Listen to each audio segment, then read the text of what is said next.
자, 하나님 말씀 다 같이 찾겠습니다. 시편 51편입니다. 10절로 19절까지 말씀 읽겠습니다.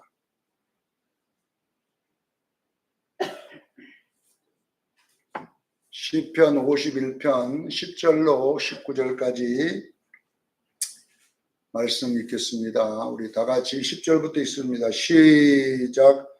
하나님이여 내 속에 정한 마음을 창조하시고 내 안에 정직한 영을 새롭게 하소서. 나를 주 앞에서 쫓아내지 마시며 주의 성령을 내게서 거두지 마소서.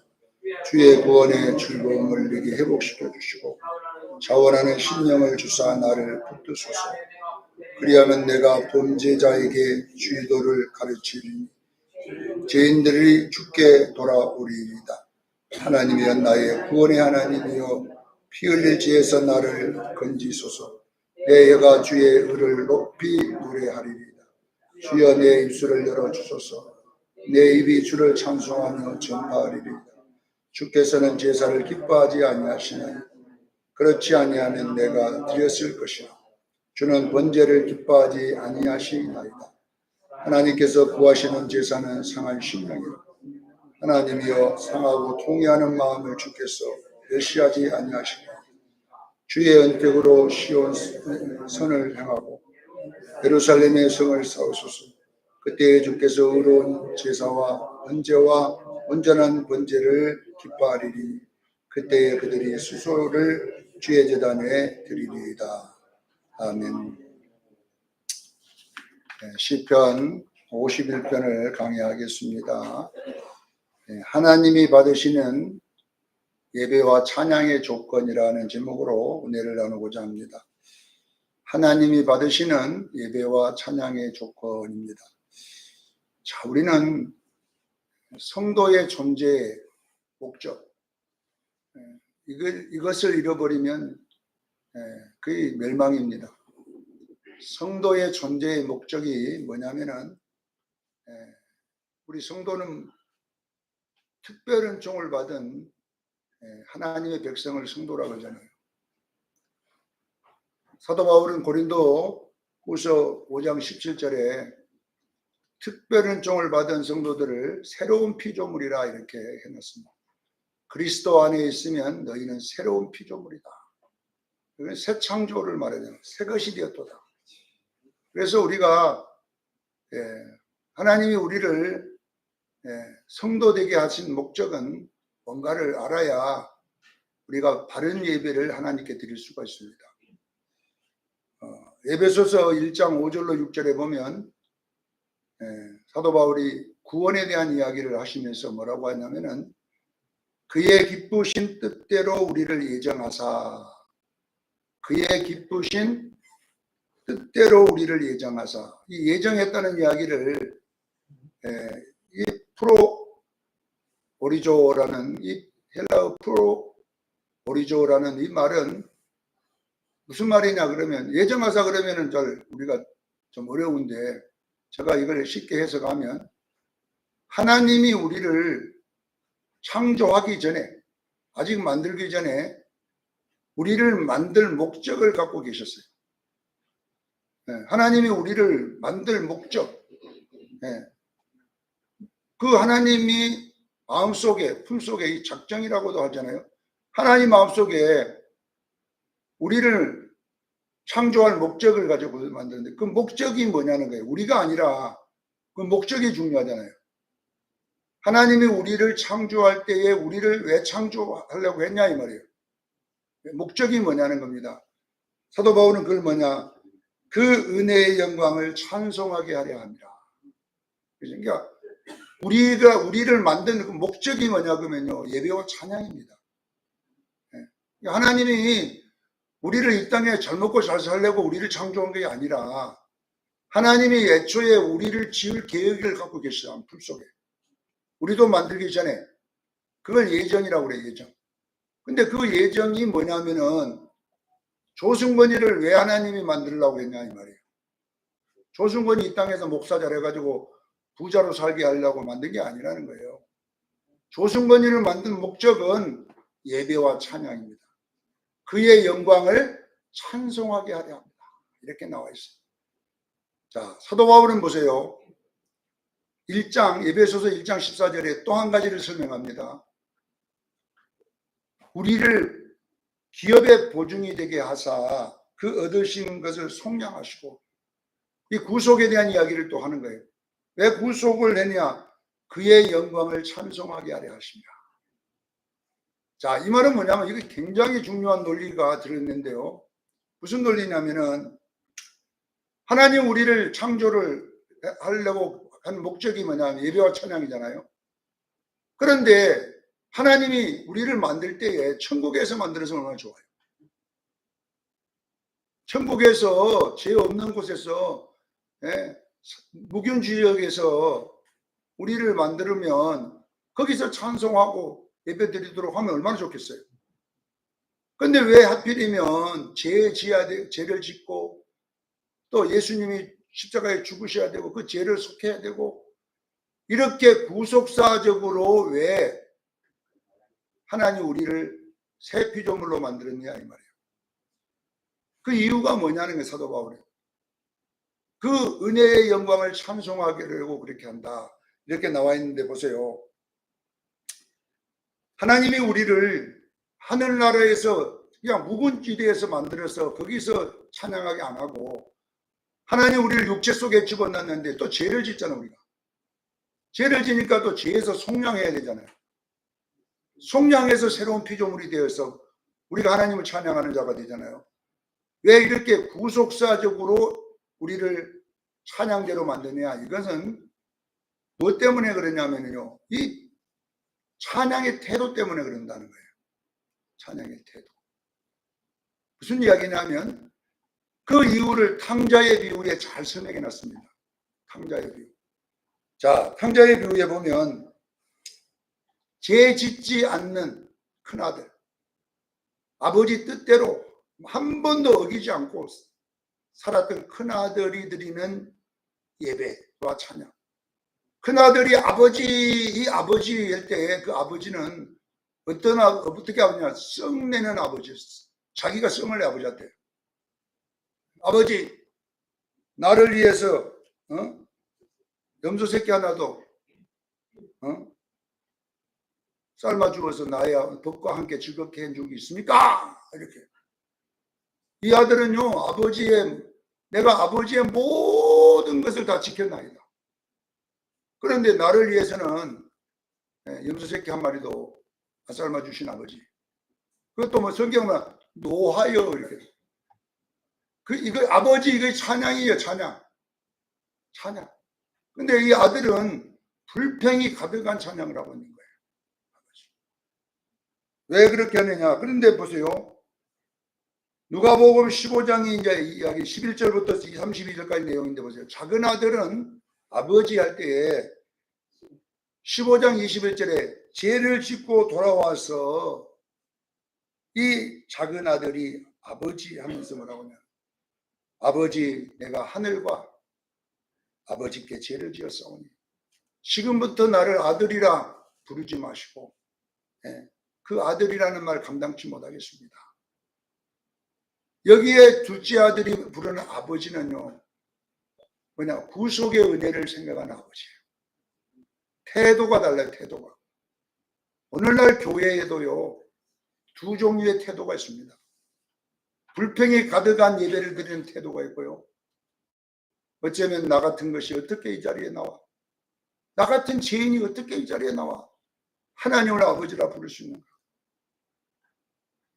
지구촌 교회 이동원 목사님이 이 로마서의 아버지, 아빠, 아버지라는 그 단어를 선교사로부터 로마서 공부하면서 그 아빠, 아버지, 이 아빠, 아버지라는 이 은혜가 왔는데요. 몇 달 동안 눈물로 아버지, 그분이 나의 아버지. 아버지의 감동이 얼마나 큰지 몇 개월 동안 울면서 이것이 뭐냐 그러면 작은 아들이 아버지예요. 아버지. 큰아들도 아버지지만 큰아들은요 맨날 불평이에요. 이것도 안 해주고 저것도 안 해주고 이것도 안 해주고 이렇게 불평하는, 여러분요, 왜 우리를 구속사, 작은 아들은 죄를 짓고 들어오는 아들, 큰 아들은 죄 안 짓고 아버지 뜻대로 왔는데, 둘이 같이 찬양을 했는데 큰 아들은 불평이 가득한 아버지 찬양을 하고, 작은 아들은 감사의 찬양을 하고 있잖아요. 태도가 완전히 다릅니다. 왜 우리를 죄에서 구속했습니까, 여러분? 우리는요, 지옥 가야 돼요, 전부 다요. 그런데 우리를 여러분요, 자기 아들을 허비해가지고 우리를요, 여러분, 요한복음 3장 16절에 독생자를 주셨으니, 이 독생자를 주셨다는 이 원어를 풀어보면요, 허비했으니 이렇게 나와요. 주셨다, 우리는 주셨다고 되지만 원어에는 독생자를 허비해버렸어요. 허비라는 것이 뭡니까?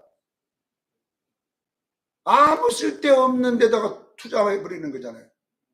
자식이 그냥 엉뚱한 짓을 저질러가지고 그 돈 그거 버리는 것은 허비라고 그래요. 허비.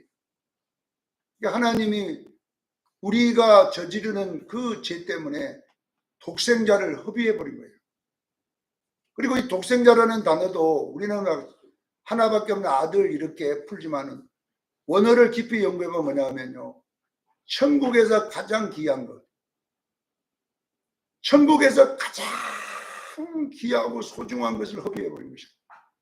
나 하나 살리겠다고요. 그래서 탕자가 아버지 재산 절반을 허비해버린 거예요. 허비해버렸다니까요, 탕자들과 함께.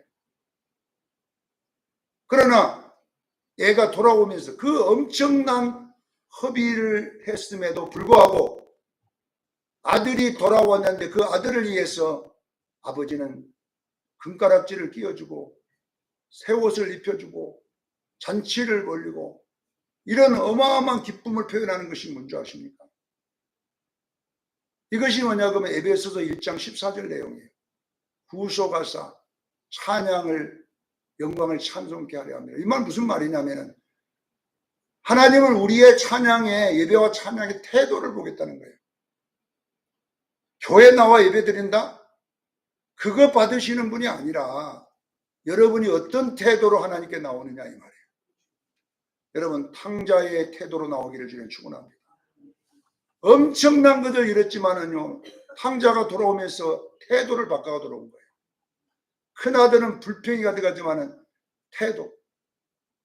여러분 우리가 하나님께 나올 때에 작은 아들의 태도가 있기를 저는 축원합니다. 이 이스라엘 백성들, 특히 유다 백성들을 보면 이스라엘 백성들이랑 똑같아요. 말라기에 읽어보면은 이 말라기의 큰아들들이거든요. 이것들이 전부 다요. 자, 말라기 1장 2절에 보면 하나님이 내가 너희를 사랑한다 했어요. 그러니까 그들이 뭐라고 딱 대받냐면 어떻게 우리를 사랑했나이까 이렇게 나옵니다. 이게 뭐냐 그러면요, 우리가 당신한테 얼마나 열심히 했냐는 거예요. 했는데 왜 우리한테 염소새끼 한 마리도 안 사람해줬냐 이 말이거든요.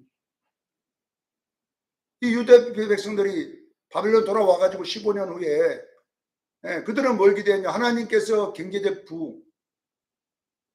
부, 자식이 잘 되고 건강하고 막 이 기복신앙을 그들이 원했던 거예요. 그런데 그거 안 준다고 원망과 불평이 가득해가지고 하나님이 와서 내가 널 사랑한다니까 딱 대봤습니다. 화가 나 분노해가지고 어떻게 우리를 사랑했습니까? 이렇게 그들이 대봤습니다. 자, 말라기 2장 17절에 대받는 이유가 나왔어요. 너희가 내게 말하기를 모든 악을 행하는 자는 다 하나님께서 좋게 보시고 그들에게는 기쁨이 된다 말하면서 우리는 뭐 해준 거 있냐 이렇게. 이게 뭡니까? 누가복음 15장 3절에 그러잖아요. 큰아들이 아니 창기와 함께 아버지 재산을 말아먹은 저놈을 위해서는 살찐 송아지를 잡으셨나이까? 저런 놈들을 위해서는 살찐 송아지 우리를 위해 뭘 해주냐? 이게 유다 백성들의 예배 태도잖아요. 하나님 앞에 태도가 엉망진창인 거예요. 여러분 보세요. 하나님은요 어떤 태도로 말하냐면요, 말라기 1장 3절로 쭉 읽어보세요. 내가 야곱은 사랑했고 에서는 미워했다. 구원의 이야기를 설명하고 있잖아요. 사랑하는 성도 여러분, 우리가 여러분요 구원의 은혜가 상실되면 우리는요 예배 태도가 엉망진창이 된다는 것을 아시길 바랍니다. 오늘 본문에도 보면 다윗이 여기에 하는 이야기가 뭐냐면 12절에 뭐라고, 우리 다 12절 한번 읽어보겠습니다. 12절 시작. 주의 구원의 즐거움을 내게 회복시켜 주시고 자원하는 심령을 나를 붙드소서. 구원의 감격, 이것이 여러분 예배의 태도예요. 그러니까 시편 51편은 단순히 다윗의 회개가 아니라 바른 예배 태도가 뭔가를 다윗을 통하여 설명해 놓은 거예요. 여러분요 하나님이 받으시는 예배 태도가 있다니까요. 무조건 예배만 드린다고 여러분요 받으시냐 이 말이에요. 오늘 여기에 보잖아요. 17절에 16절에 보세요. 주께서는 제사를 기뻐하지 아니하시나니 그렇지 아니하면 내가 드렸을 것이라. 주는 번제를 기뻐하지 아니하시나이다. 하나님께서 구하시는 제사는 상한 심령이라. 하나님의 상하고 통회하는 마음을 주께서 멸시하지 아니하시리라. 둘째 아들의 예배를 받겠다는 거잖아요. 네. 여러분, 우리가 여러분요 무조건 와서 예배 드리면 다 받냐 이 말이 안 받는다는 이야기 하나님은. 그래서 여러분 우리를 하나님은 예배자로 만들었지만 왜 하나님이 우리를 구속사로 죄에서 건져 주셔야 되냐 이 말이에요. 예배 태도를 바르게 하라는 거예요. 자, 여러분요 마지막에 보면은 우리 요한계시록에 보면은 무슨 내용이 나왔냐면요, 요한계시록 7장 9절로 12절에 보면요 구속받은 사람들의 태도가 나와요. 예배 태도가. 제가 한번 읽어보겠습니다. 나라와 족속과 백성과 방언에서 아무도 셀 수 없는 큰 무리가 나와 흰 옷을 입고 종려가지를 들고 보좌 앞과 어린 양 앞에서 큰 소리로 외쳐 이르되 구원하심이, 정확하게 구원하심이 보좌에 앉으신 우리 하나님과 어린 양에게 있도다 하니. 여기에 예배 태도가 뭡니까? 구원받으시다. 구원에 대한 찬양이에요. 이것이 뭐냐고 둘째 아들의 찬양입니다. 여러분 보세요.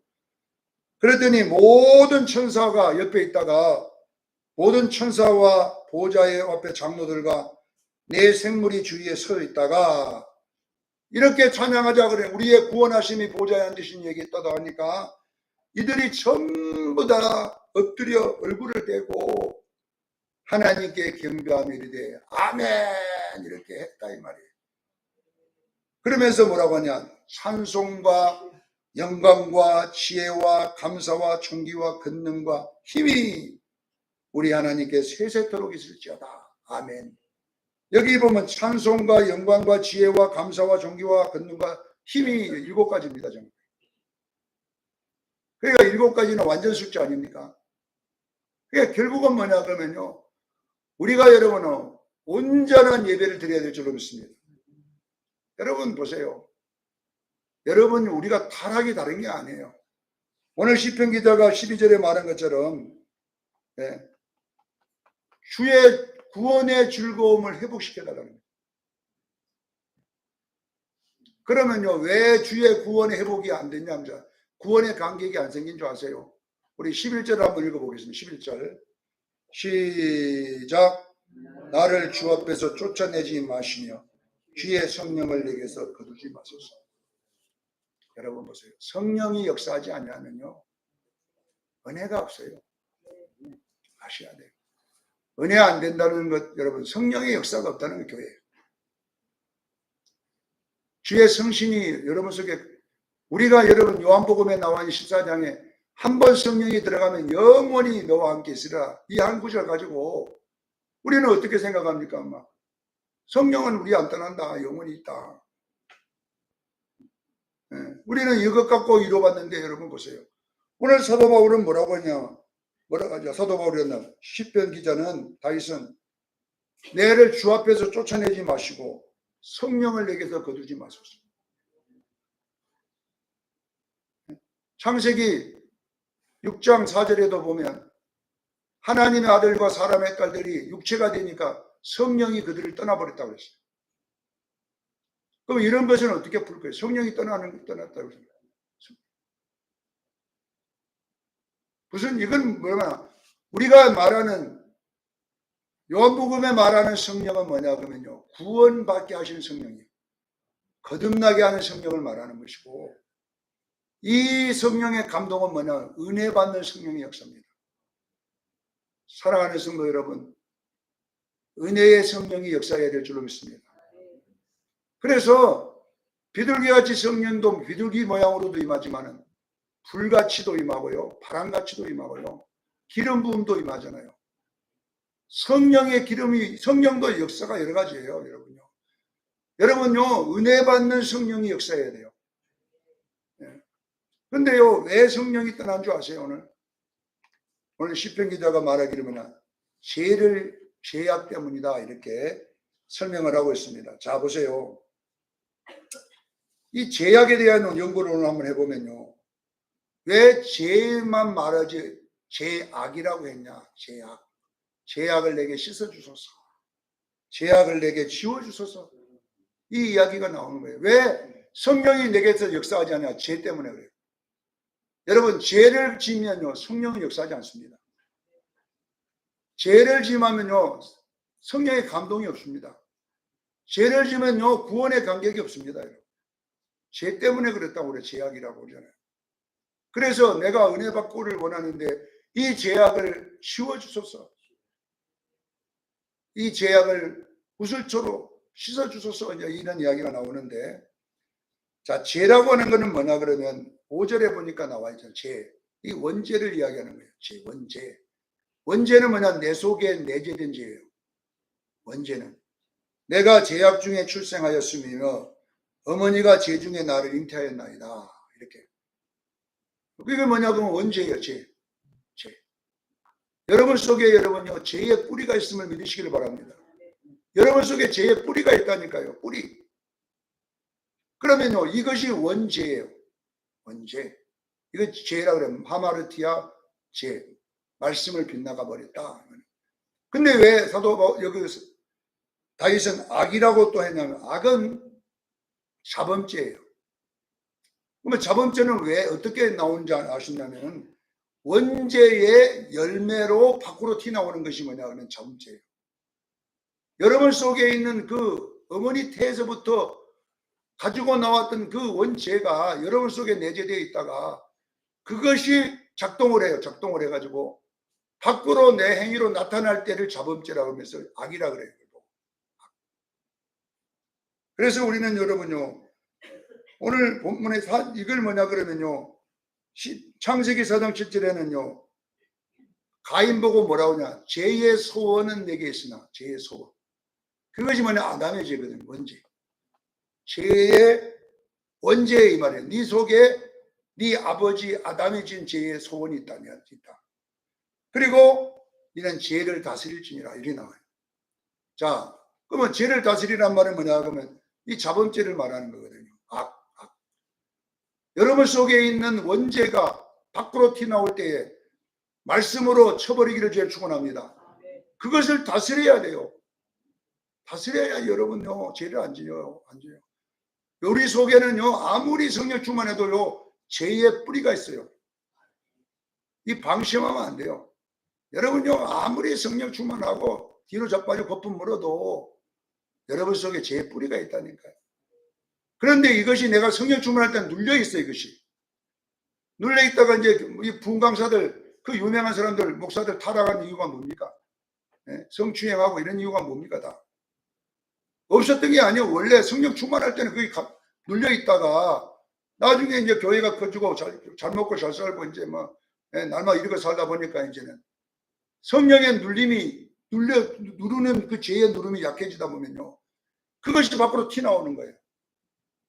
사랑하는 수령교회 성도 여러분, 죄라고 하는 것은요, 여러분 속에 사라지지 않아요. 그래서 우리가 여러분 성령 충만해야 될 줄로 믿습니다. 이 뿌리를 계속 눌러야 돼요. 제가 여러분요, 시골에서 옛날에 가난할 때에, 어려울 때에 귀신 나온 집에 살았다고 했잖아. 1년 동안. 그 집의 마당이 뭐냐고 하면 흙으로 되어 있어. 흙으로. 이렇게 공구를 쳐진 거 아니라 흙으로 되어 있어가지고 그 풀이 나요. 풀이 나.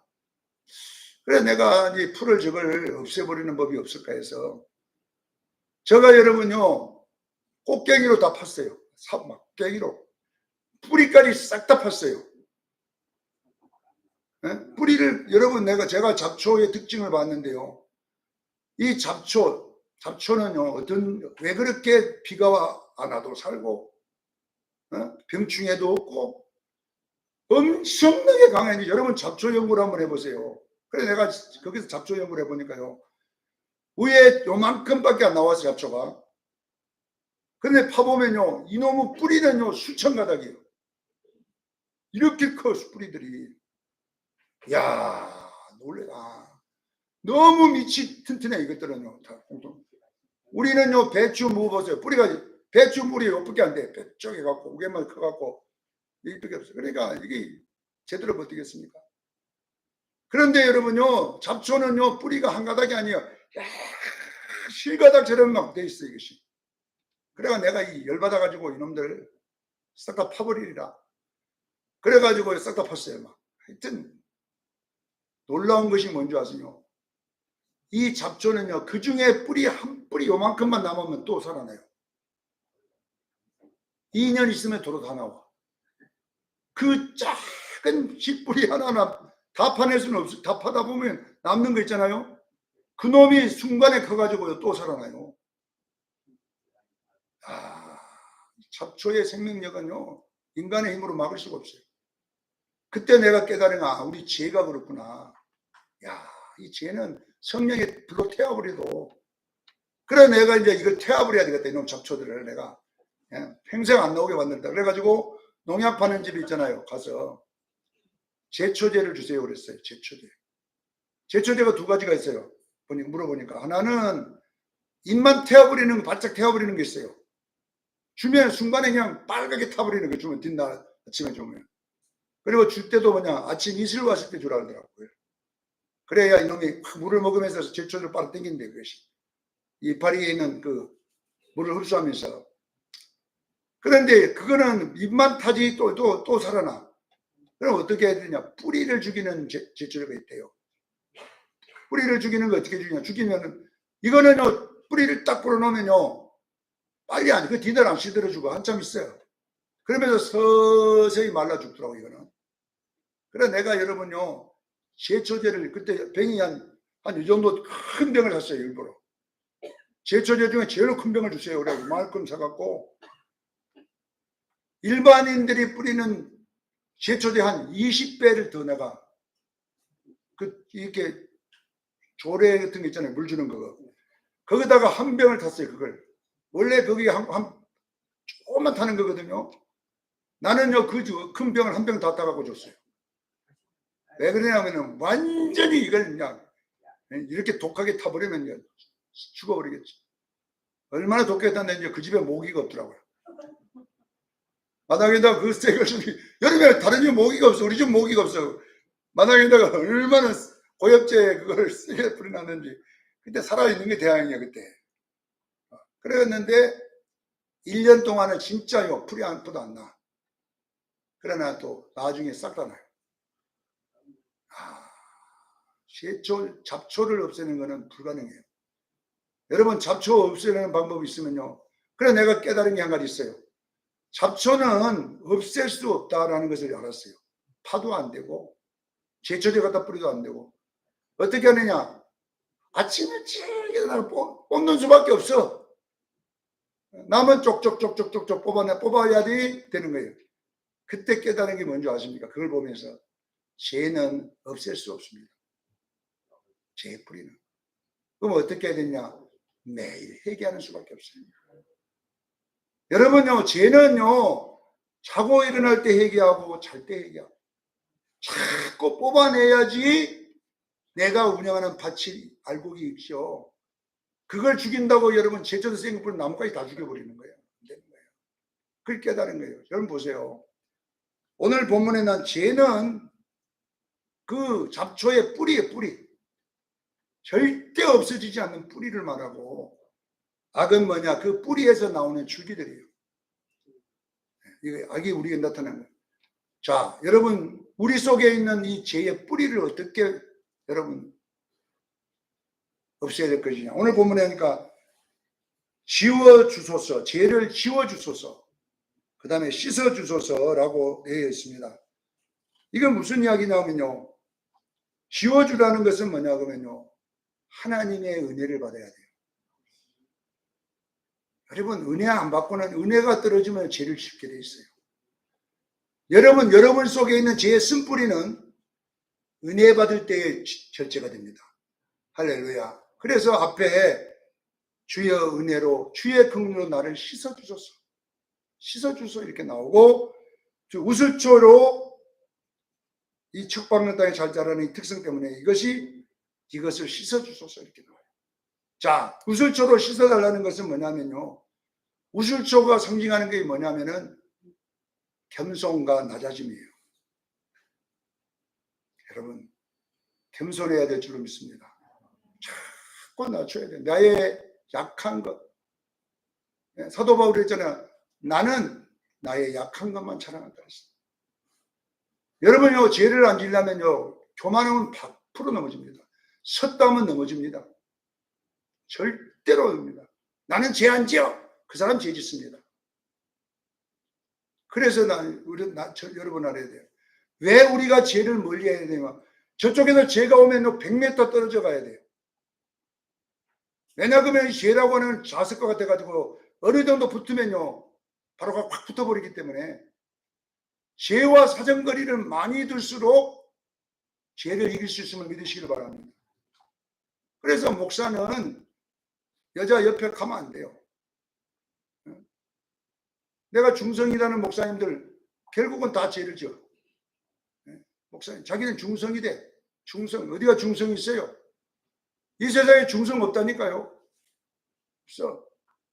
자기가 은혜 받고 지금 성령 충만하니까 중성같이 느껴지지만요, 은혜 떨어지면요, 중성에서 남성으로 돌아갑니다. 아셔야 돼요, 여러분요. 자기를 믿으면 절대 안 됩니다. 그래서 우리는 여러분 보세요. 죄를 멀리 하기를 바랍니다. 우슬초로 계속 씻어야 돼요. 주여, 나는 죄를 짓는 자입니다. 어느 누구보다도 죄 잘 짓는 목사입니다. 그러니 하나님, 나는 믿을 수 없으니 율법이라고 하는 것을 통해서 멀게 하옵소서. 그래서 요만큼 들어오면 그걸 박살을 내버려야 돼요.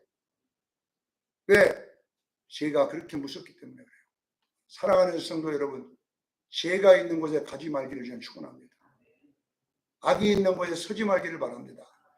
애초에 그런 데 가지 말아야 돼. 나는 괜찮아. 나는 내 말씀 딱 서 있기 때문에 천만의 말씀 다 자빠져 버립니다.